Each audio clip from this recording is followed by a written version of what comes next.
अस्सलाम वालेकुम नाज़रीन इकराम। आज जो नुस्ख़ा पेश खिदमत है वो है मसाने की इन्फेक्शन के हवाले से। और आजकल ख़ास तौर पे जैसे हम पीने में ऐसे मशरूबात का इस्तेमाल बहुत ज़्यादा कसरत से करते हैं कि जो हमारे गुर्दों को मुतासर करे, तो बिल्कुल उसका असर हमारे मसाने पे भी होता है।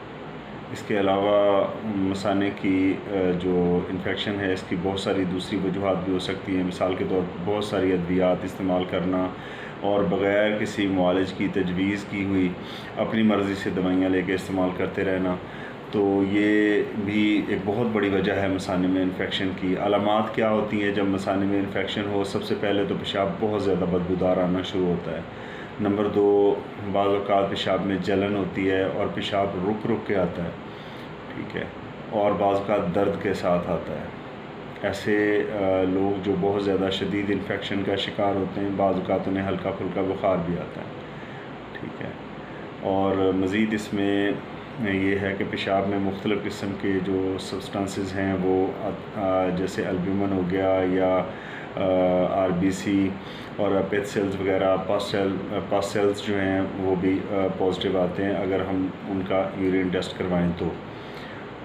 हस्ब मामूल एक गुजारिश है कि वीडियो को कहीं से भी स्किप ना किया करें, क्योंकि अगर आप इलाज को समझना चाहते हैं और वाकई में आप सेहत चाहते हैं और आम तौर पे जो यूट्यूब पे नुस्ख़ा जात बताने का रुझान है और लोगों का उस पे अमल करने का रुझान है, वो कोई ख़ातिर ख़्वाह नताइज नहीं देता।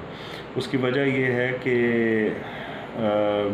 सबसे पहली जो मैंने 3 बुनियादी चीज़ें बताई हैं कि इलाज में कौन से 3 अज्ज़ा हैं जो हम शामिल करें तो वो मिल के इलाज बनता है और वो शिफा के हामिल नताइज हमें देता है। तो उसमें सबसे पहली चीज़ है तशख़ीस। तो तशख़ीस के हवाले से मैंने बहुत ज़ोर दिया है शुरू से। तमाम ख़ास तौर पे जो शुरुआती मेरी 3-4 वीडियोज़ हैं, अगर वो आप उन्हें गौर से मुलाहिज़ा फ़रमाएँ देखें तो आपको पता चलेगा कि उसमें मैंने बहुत ज़्यादा ज़ोर दिया है मिज़ाज पे। तो अगर आप मिज़ाज को समझ जाते हैं तो बहुत सारा आपको आसानी हो जाती है मर्ज़ को समझने में। और जब आप तशख़ीस में आपको जो है वो अबहाम नहीं होता, तो फिर दवा को तजवीज़ करने में भी किसी किस्म का कोई अबहाम नहीं होता। आप पूरे एतमाद के साथ दवा बनाते हैं, इस्तेमाल करते हैं और फिर इंशाल्लाह जो रिज़ल्ट है वो भी 100% आता है। और सबसे पहली मेरी जो वीडियो मैंने यूट्यूब पे अपलोड की थी अपने चैनल पे, वो थी इस उन्वान से कि क्या शिफा नामुमकिन है? तो नाज़रीन, शिफा नामुमकिन नहीं है, लेकिन देखें कुछ चीज़ें होती हैं कि जो मुआलिज के हाथ में होती हैं, कुछ चीज़ें होती हैं मरीज़ के हाथ में। मुआलिज के हाथ में उसका इल्म है कि वो अपने इल्म को सही इस्तेमाल करते हुए मरीज़ की पूरी सही गाइडेंस और सही दवा उसे फ़राहम करे। अच्छा, अब मरीज़ पे क्या ज़िम्मेदारी आती है कि मरीज़ उस दवा को मुआलिज की बताई हुई तरतीब के मुताबिक इस्तेमाल करे, उसमें अपनी मर्ज़ी ना करे और जो परहेज़ बताया जाए वो परहेज़ वो सख्ती से करे, तो फिर तो शिफा इंशाल्लाह यकीनी होती है। लेकिन जब हम उसमें अपनी मर्ज़ी करना शुरू कर देते हैं, दवा की तरतीब को बदल देते हैं, तशख़ीस को हम इग्नोर कर देते हैं या अपने लिए या किसी के लिए दवा तजवीज़ करते वक्त हम इन दोनों बातों को इग्नोर करते हैं, तो रिज़ल्ट्स जो हैं वो बिल्कुल ज़ीरो हो जाते हैं। जैसे 3 चीज़ें मिलती हैं तो आग जलती है, ठीक है ना जी। आग को जलाने के लिए 3 चीज़ों की ज़रूरत होती है, जिसे हम कहते हैं फायर ट्रायंगल। सबसे पहले ऑक्सीजन चाहिए, ठीक है, उसके बाद ईंधन भी चाहिए और फिर हमें हरारत चाहिए। ये तीनों चीज़ें मिलेंगी तो जो चीज़ पैदा होगी वो आग है। अगर आप इनमें से गौर करें कि इन 3 में से किसी एक चीज़ को आप माइनस कर दें, मिसाल के तौर पे जलने के लिए कोई चीज़ ही नहीं है, ईंधन मौजूद नहीं है, तो आग कैसे जलेगी? या ऑक्सीजन मौजूद नहीं है तो भी आग नहीं जलेगी। इसी तरह से अगर हरारत मौजूद नहीं है, गर्मी मौजूद नहीं है, तो फिर भी आग नहीं जलेगी। इसी तरह से जो इलाज है, इलाज भी एक इसी ट्रायंगल पे बेस करता है कि सबसे पहले तशख़ीस है, फिर तजवीज़ है, फिर तरतीब है। तो इसीलिए वीडियो को स्किप करके फ़ौरन नुस्खे पे जाके आप अज़ा नोट करने की कोशिश ना करें, क्योंकि इससे आपको फ़ायदा नहीं होगा। फ़ायदा आपको कब होगा? फ़ायदा तभी होगा जब आप तशख़ीस को भी सुने, ये भी सुने कि मैंने क्या बताया कि मरीज़ ने क्या खाना है, उसने क्या नहीं खाना, उसने कौन कौन सी ग़िज़ाएँ हैं जो उसके लिए मुफीद हैं, कौन कौन सी ग़िज़ाएँ जो उसके लिए मुज़र हैं, दवा को कितने टाइम इस्तेमाल करना है, दवा को किस तरह से, किस चीज़ के साथ, पानी के साथ, शरबत के साथ, दूध के साथ किस तरह से उसे इस्तेमाल करना है, उसका जो तरीका इस्तेमाल है वो पूरी तरह आप नोट कर लें। और जैसे मसलन अगर किसी के पास 10 मिनट अपनी सेहत के लिए नहीं है, बंदा मसरूफ़ होता है, 100 वजूहात होती हैं, तो आप वीडियो छोड़ दें, आप ना देखें इसे, ठीक है। जब आप फ़ारिग हो जाएँ, आपको लगे कि अब आप बिल्कुल रिलैक्स हैं, आपके पास वक्त है, अब फिर आप वीडियो बैठ के देखें और तसल्ली से इन चीज़ों को नोट करें, ठीक है।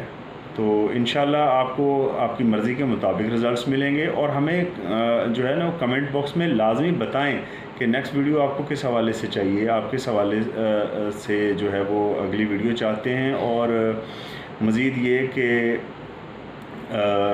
अगर आपने कोई नुस्खा हमारा बताया हुआ इस्तेमाल किया, बनाया और उसके रिज़ल्ट्स लिए, तो काइंडली वो भी आप शेयर करें कि जी हमने ये नुस्खा इस्तेमाल किया, इसको इस तरह से आपने बताया था, हमने इस तरतीब से इस्तेमाल किया, इतने अरसे तक इस्तेमाल किया और इसका ये रिज़ल्ट हमें वसूल हुआ, ठीक है। तो इंशाल्लाह जैसे एक रिवायती अवेयरनेस होती है, नाम नहाद अवेयरनेस, हम उसके लिए नहीं, हम हकीकी अवेयरनेस के लिए काम करने की कोशिश कर रहे हैं कि जिससे मुआशरे की खिदमत हो और एक सेहतमंद मुआशरे का क़याम अमल में आए, ना कि जो है वो ख़ाली मक्खी पे मक्खी मारते जाओ और वो पंजाबी में कहते हैं कि गोंगलुओं से मिट्टी झाड़ते जाओ, ठीक है। एक उंगली कटवाओ और शहीदों की सफ़ में शामिल होने की कोशिश करो कि हाँ जी हमने जितना खलूस था वो सारा आप पे वारी कर दिया, कुर्बान कर दिया, तो ऐसा मसला नहीं है। असल चीज़ ये है कि जैसे मैंने अर्ज़ किया था, अगर आपने पहली वीडियो सुनी हो तो उसमें मैंने कहा था कि जी अवेयरनेस वो होती है कि जिससे कुछ नताइज बरामद हों।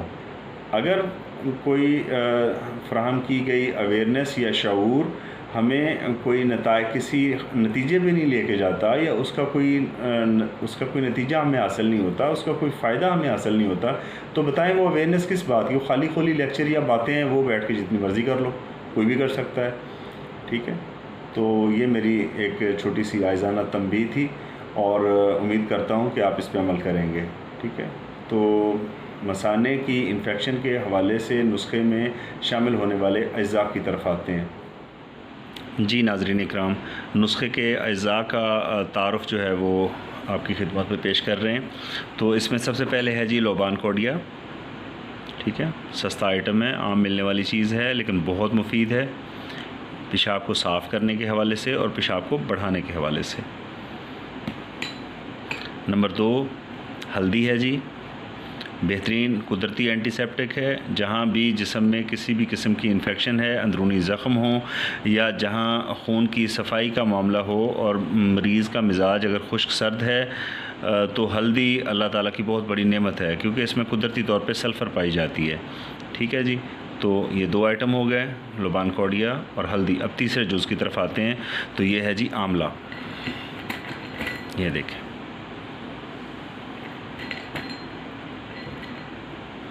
इसमें से ये गुठलियाँ आपने निकाल लेनी है, ठीक है। इसको साफ़ कर लेना है, फिर इसका वज़न करना है बग़ैर गुठली के। गुठलियाँ फेंक देनी है और बाहर वाला छिलका जो है आंवले का, ये इस्तेमाल होगा। तो इस तरह से ये खुश्क आंवला आप लेंगे। और चौथे नंबर पे हमारे पास है जी इसमें अजवाइन। ये अजवाइन देसी है और बराबर वज़न आपने चारों अज्जा लेने हैं, इनको लेके पीस लेना है। पीस के 500 mg का कैप्सूल भरें और खाने के 1 घंटे के बाद ताज़ा पानी से, ताज़े पानी से मेरी मुराद के बर्फ़ वाला पानी और फ्रिज वाला पानी ना हो, आम सादा पानी हो, उससे आप खाने के 1 घंटे के बाद एक कैप्सूल लें और लगातार 2 से ढाई माह तक आप पाबंदी से इस्तेमाल करें। इंशाल्लाह मसाने की हर तरह की इन्फेक्शन का मसला आपका जो है वो मुस्तकिल तौर पर हल हो जाएगा। और इसके लिए जो तरह तरह की दवाइयाँ आम तौर पे आप इस्तेमाल करते हैं या जो है वो दवाइयों से उकता चुके हैं, इंशाल्लाह आपकी उनसे जान छूट जाएगी। जी नाज़रीन इकराम, अज्जा आपने नोट कर लिए, तो इसका तरीका इस्तेमाल और तरकीब तैयारी भी हमने डिस्कस कर लिया। अब आते हैं परहेज़ की तरफ। तो परहेज़ में आप हर तरह का गोश्त रोक दें मुकम्मल तौर पे। और अगर गोश्त आप नहीं रह सकते, बहुत ज़्यादा गोश्त खोरी करते हैं, तो ज़्यादा से ज़्यादा आप मग़ज़ का इस्तेमाल कर सकते हैं कि बकरे का मग़ज़ है और जो पाए का शोरबा है वो आप ले सकते हैं। इसके अलावा हर किस्म का गोश्त जो है वो फ़ौरी तौर पे आपको रोकना पड़ेगा। बाकी इसमें आप सब्ज़ियों में गोभी बंद करेंगे, बैंगन और करेले और साग, इसके अलावा दाल माश, दाल चना, चने साबुत, लोबिया, मछली, ठीक है, और तमाम तली हुई ग़िज़ाएँ और तमाम खट्टी चीज़ें, जिन चीज़ों में भी खटास है वो सारी की सारी आपको रोकनी पड़ेंगी। तो ये इसका परहेज़ है सादा। मज़ीद अगर इसमें किसी किस्म की कोई कन्फ्यूजन हो, बात कोई समझ में ना आ रही हो, तो भले आप कमेंट बॉक्स में कमेंट करके पूछ सकते हैं, या जो मेरा व्हाट्सएप नंबर है, आप जुमे के रोज़ 9 से 11 के बीच आप मैसेज करके या कॉल करके या वॉइस मैसेज करके आप पूछ सकते हैं। इंशाल्लाह कोशिश करूँगा कि मैं आपको बर वक्त रिप्लाई कर सकूँ। तो इंशाल्लाह मिलते हैं अगली वीडियो में। अपने कुर्ब-ओ-जवार में बसने वाले तमाम लोगों का ख्याल रखें और अपने इस चैनल का भी। इंशाल्लाह अगली वीडियो मिलते हैं। अल्लाह निगहबान।